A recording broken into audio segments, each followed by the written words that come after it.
Hey everybody, welcome to Wisconsin Wonder Garden. Today we're going to be taking a full tour of all the outside plants we have in the garden, whether it be our perennials, annuals, vegetables, and fruit trees as well. You're going to love this one, so stay tuned.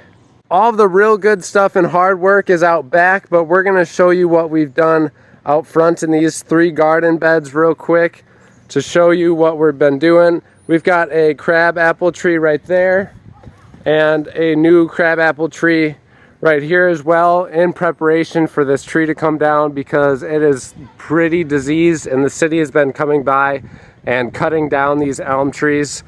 So we figure that's going to go in the next few years, so we wanted these crabapples out front. Here we planted some burning bushes. There's 3 burning bushes, some alliums, a couple of different daisies. There's a daisy here, a peony plant, these big alliums. They were just beautiful about a week ago. You guys didn't get to see that, but you know what it looks like. Then we have some stone crop up along the front here. These are dahlias that the rabbits have gotten to, so we've got to figure out a way to keep rabbits out. We've got some spray that we think we're going to try out, and hopefully we have some good luck with that because I just can't stand the rabbits chewing up such a beautiful plant. We've got 1, 2, 3, 4, 5, 6, 7, 8, like about 9 different plants of dahlias. Here we have a variegated Solomon seal that we got from a garage sale. You guys can see a video on that, and the wild ginger or Canadian ginger, and the ligularia that we got. We've made that I think like 4 or 5 videos ago.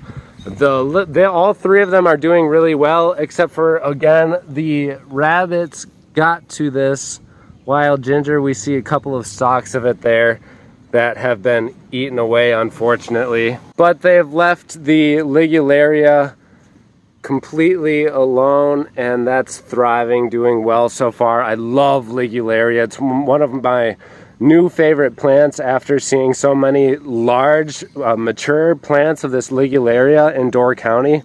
I've just fallen in love and can't wait to get many more of those. Then we have a bleeding heart and coral bells up here that were transplanted from this front garden bed. I'll show you this project that we got going on in front.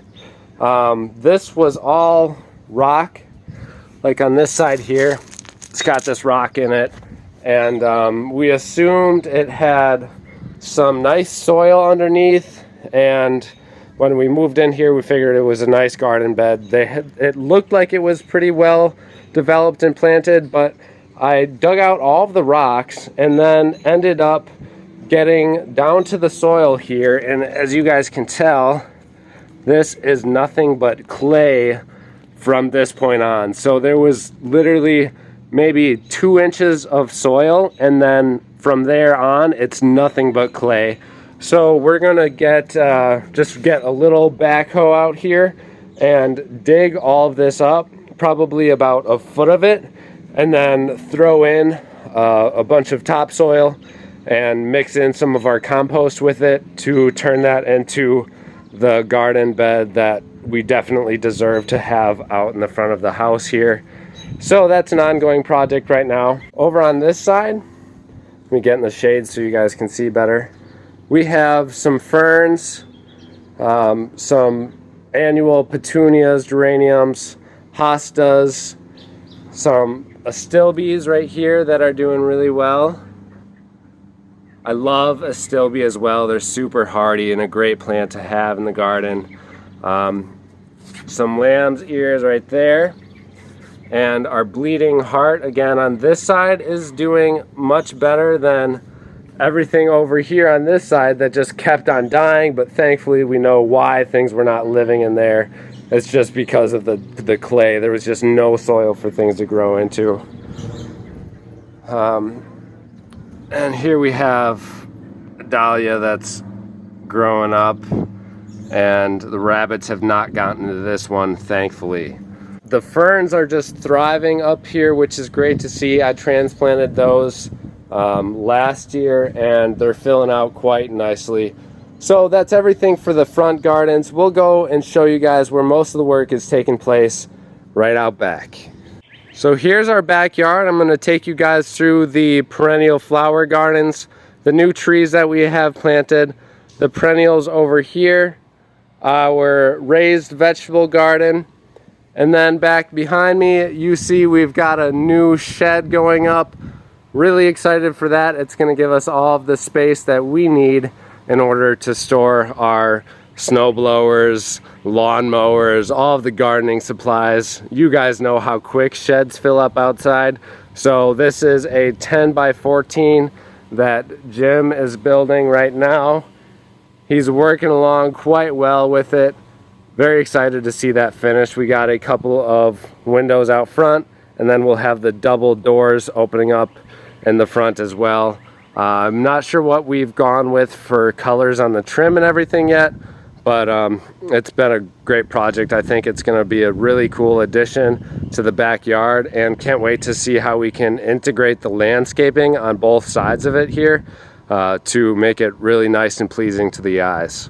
Real quick, we'll show you our raised garden bed. I don't know if you saw the video of when we planted this thing, but we've got all sorts of stuff in here, packed them jam tight to hopefully get as much as we can out of this little bed until we make more of them. We have broccoli, kohlrabi, Brussels sprouts.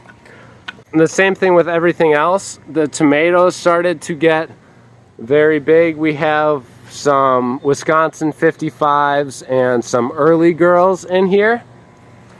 The cucumbers, we're going to try something new this year by bringing them up this gate that we have and seeing how they grow up along this thing. We've got some squashes and zucchinis back here that we're going to grow along this edge here. We finally got some warm weather because it has been really cold nights for the past maybe month and a half or 2 months, colder than expected, like 55 degrees every single night and not getting very warm during the day. But finally this week we've gotten a lot of warm weather, so the plants are about to take off. You might see all of this ground cover type that we've got here. This is actually purslane, and I harvest all of this and eat it. If you don't know the benefits of purslane, it's got some amazing qualities to it. I'm just gonna let you guys look it up yourselves. Google it, purslane. It's an amazing plant. Highest concentration of omega-3s out of any other leafy green that we've found so far in the world. Just a great plant to have. So I let those grow in there, and then I pick them for my salads and all other kinds of stuff. It's just a great plant and a really actually decent taste as well. We've got a bunch of onions growing over there too. Everything's doing nice and happy. No signs of disease or anything. It is very densely packed in here, so I'll see how it goes. It's about, maybe we've got about 25% more density than what you should be doing in a space like this, but I think with the variety of plants that we have, I think they'll do just fine as long as we make sure that the plants are keeping clean and keeping enough light to the plants where needed. They'll do all right. We've just added in this walkway here. It's basically, we just took a lot of this stone here, placed it right on top of the soil, and as it settles in, we can start to mow over it. It looks real pretty. Everything's a mess right now with all the construction going on in the shed, but I mean, you guys are well aware when you got big projects going on, it's easy to have a mess out in the backyard because we don't have a shed for all this stuff to go into like we normally would. We transplanted our curly willow here. Then we've got a apple tree right here that's going to be transplanted probably to one side of the shed, and then on the other side of the shed we have another apple tree.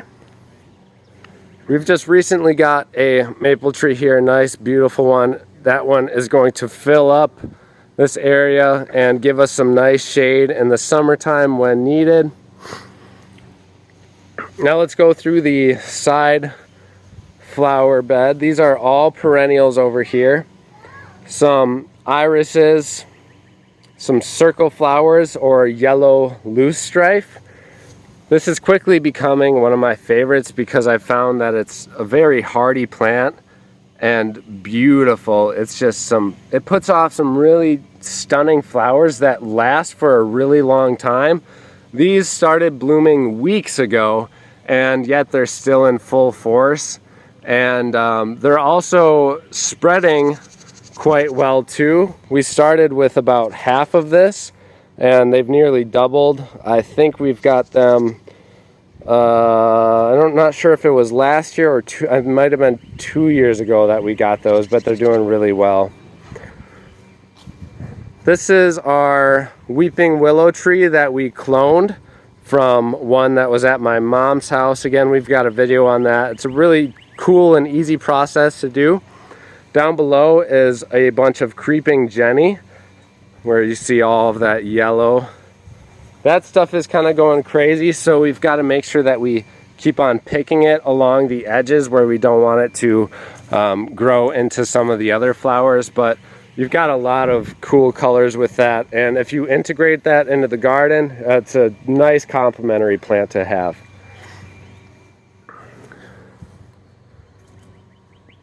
Here's a new clematis that we just put in. Some beautiful flowers on that one, the very dark shade, like velvet color. You can't really tell in the camera right now, but it's a really, really dark velvet violet kind of color. We've got alliums growing back there, some ladies' mantles. This is bugbane right here. Bugbane is a great shade plant to have. Being with this fence right here, it has shade for most of the day, but it's also a really nice color because it's kind of hard to get this foliage with that dark color. Not a lot of plants have that, so bugbane I would suggest. Then they throw off these shoots right here for the flowers that turn really nice white color. And integrated into this, we have some hostas. Back along this way, there's some astilbes, a bunch of other hostas, some clematis. Here we have another clematis that is more developed. We've had this thing for 2 years. Some beautiful flowers on that. Clematis are one of Tammy's favorites, so she loves to have those in the garden. A couple of different lilies growing on, some peonies. We have yet to really work out what we want to do for the border all along here. So if you guys have any suggestions of your favorite way to border, just let me know. We don't know if we want to do plastic or brick or what exactly we want to do, but definitely it's going to be wood chips all along here, wrapping around. And then in all of our perennial flower gardens, we integrate wood chips each year. Once the plants start to come up, we will use wood chips. Usually we add about 2 inches each year, and that helps the plants tremendously. It helps them keep lots of nutrients in the soil because of them, the wood chips breaking down and composting. And it also helps for keeping the weeds down throughout the year because we don't actually have any barrier under here. We just use the wood chips as that natural weed barrier. Carrying along this side, we have our 2-year-old grapevine that is just growing like crazy. So you can see we're gonna have a lot of grapes this year on this top vine. Then we have this one coming across the bottom here, and then all of the grapes that we're gonna get on this side. It is about 1.5 inches or 1 inch in diameter right now at the base, so that's happy and healthy. We've got more yellow loosestrife and phlox that are kind of getting lost in with this grapevine. So I think what we're going to do is move these down a little bit further or somewhere else in the garden and just kind of let this area be, just from this post here to this post, let that be for the grape production. These are a variety of phlox, and then we have sedum autumn joys that are doing really well. It's about time to divide those up because they're getting so big. I don't know what kind of flowers these are, but really pretty. And then more sedum autumn joys. A couple of different bulbs that we've got planted. And then this is actually a Swiss chard variety that we did not seed this year. This stuff reseeded itself. As interesting as that sounds, we just didn't take a fall harvest on this. It bolted, went to seed, and we just kind of ignored it and let it grow. And everything that was in here had reseeded. So that's going to be a technique that we're going to try and reproduce this year to see if it's something that we can do over and over again.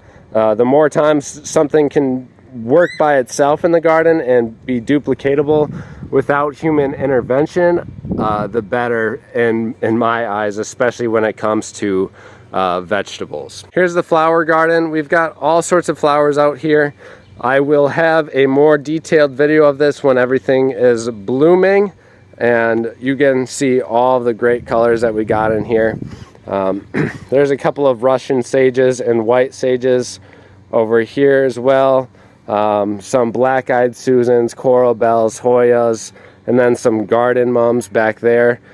We are working on killing out everything in this area to kind of extend this, because it was about half of this size last year. It went to that post on the composter, and now we want to build it up over this way and extend it. So this is kind of under renovation this year until we get a finished final product in the next season when that rolls around in 2020. And back over here is our raspberries that are finally going to produce this year. We've had these here for 2 years and haven't gotten anything out of them so far, but finally this year they bloomed, and so we're finally gonna get some fruit from there. So giving you guys a nice open view of this side here, this is where we're gonna put that 6x8 greenhouse. This will be the footprint of that greenhouse. It is 6x8, so just big enough to get started. It's gonna be a great one to start out with, to learn the techniques to grow in a greenhouse and all of the challenges that come along with growing a greenhouse. Because a greenhouse is still not a perfect place to grow plants, because you have to deal with the temperature swings throughout the day.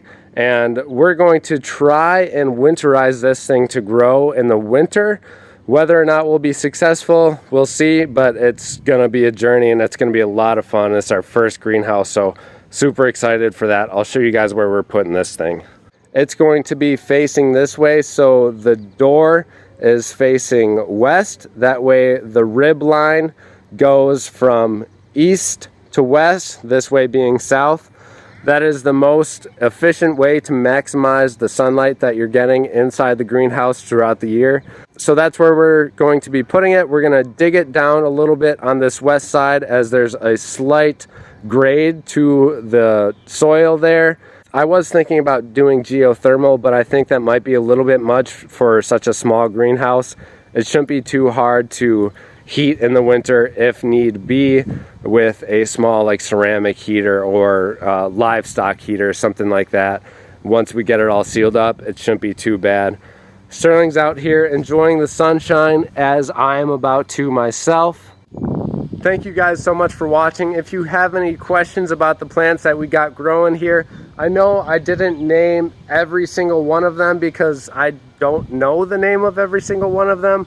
I'm not perfect at this thing. I'm learning and growing every single day, just as I'm sure you guys are.